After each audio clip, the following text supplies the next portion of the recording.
Hey everyone, welcome to the 3-month update post PEC tear surgery. I apologise, I haven't been uploading for the last probably about a month now, I think. I was doing the weekly updates, and yeah, like I said, I apologise to anyone that was following along and was waiting for the next videos. I've just been super busy over the last month. As you can tell, I'm in a different room, and that's because I actually moved houses in the last month. And we'll talk about how that actually affected the PEC.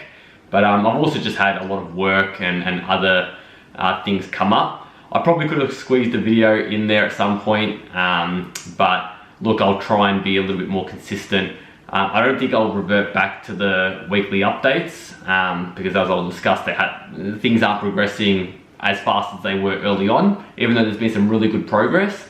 But yeah, there's probably no need. I'll probably stick to monthly updates from now up until the 6-month point, because that's where the surgeon said, you know, you're pretty much back to 100% then. But we'll see how the recovery goes up until that point. But let's take a step back to when I last made an update, which I think was at the 9-week mark or so. And at that point, things were feeling really good. We had the full range of motion pretty much back. We hadn't started doing any strengthening of the tendon. However, around that time there was actually, I had a little bit of a scare, because that's when I started looking, that's when I started moving houses, and I had to start lifting things, which I really tried to avoid as much as possible, or I tried to use my other arm as the dominant arm when picking things up. And it was just always in the back of my mind that I'd injured it, or I'd done something. Not that I ever had any pain, but I'm just hypersensitive to anything that happens there or any feeling that I get. So for 2 weeks, I hadn't seen the physio, and it was just in the back of the mind, oh, I probably damaged it, I've done something.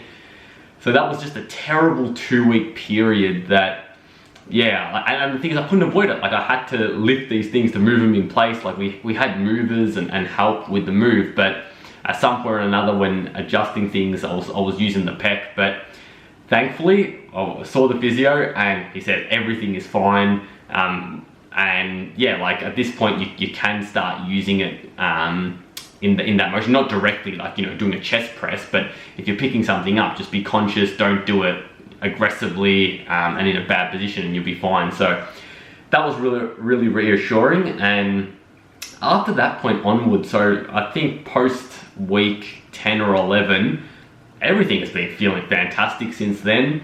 And at the 12-week mark, which was about a week or two ago, we started strengthening exercises. So we've just started off with wall push-ups, so just up against the wall and pushing off. And we started off with not full range of motion, and like maybe just to like 90 degrees or halfway. And then with the subsequent weeks, pushing that range of motion a little bit further, upping the reps, and just following a progressive overload methodology. And also flies. And these have been really painful, because I actually didn't do flies when I was training in the past. So we're just doing 1 kilo flies to just, you know, we're not dipping really low, but getting a stretch in that tendon, and they hurt a lot. Like, I'm worried that I am, you know, damaging it, but I think it's just stretching it and yeah, strengthening it up. So that's given me confidence. And with regards to other exercises, my physio has said that, you know, you can pretty much do a lot of things now. So I've started doing dumbbell rows, and they felt amazing. Just being able to use my lat muscles, which have been unused for so long. And I'm also doing some shoulder exercises. So at this point now, things are starting to ramp up from the training side. I'm able to push it in other exercises that don't directly affect the PEC. And that's just, yeah, it's been fantastic to be able to do that.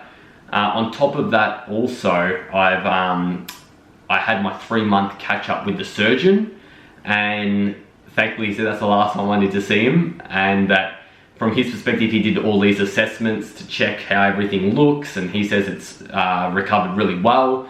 Attachment point's in the right place, everything looks good.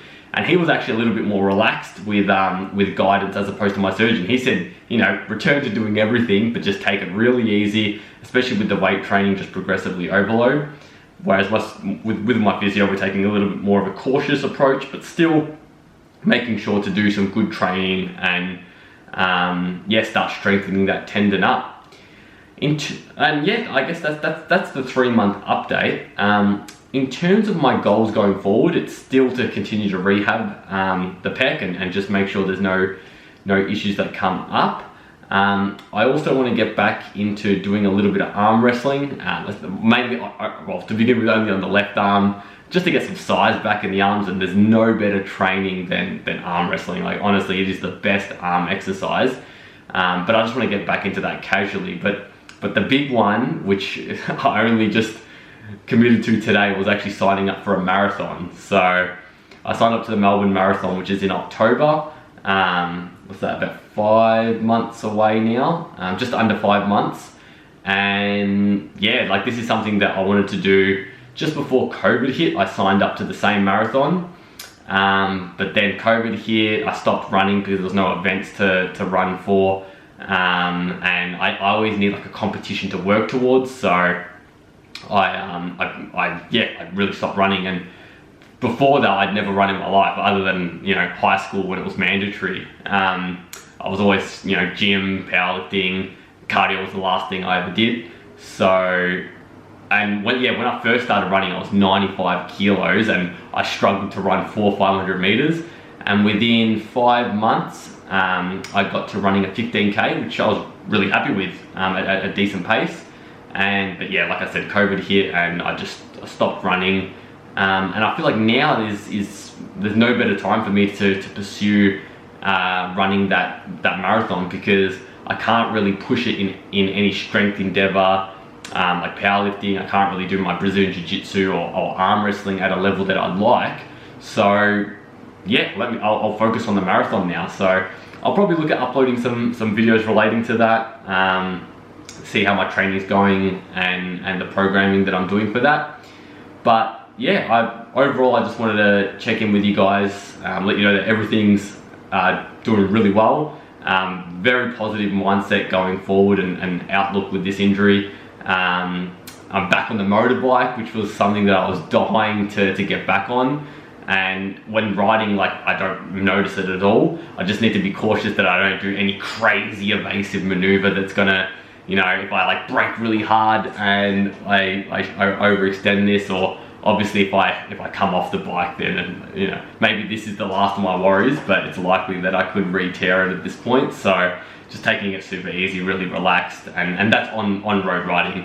I won't be doing off-road enduro for some time. But yeah, thanks for tuning in, and for everyone that's been following along the journey. Appreciate the comments that have been left in the past videos. And like I said early on, hopefully this has helped some of you guys that are going through the same injury and the same recovery. Take it from me as someone who was, like, you know, worried about how the recovery would go really early on and how soon it would be before I get back to things.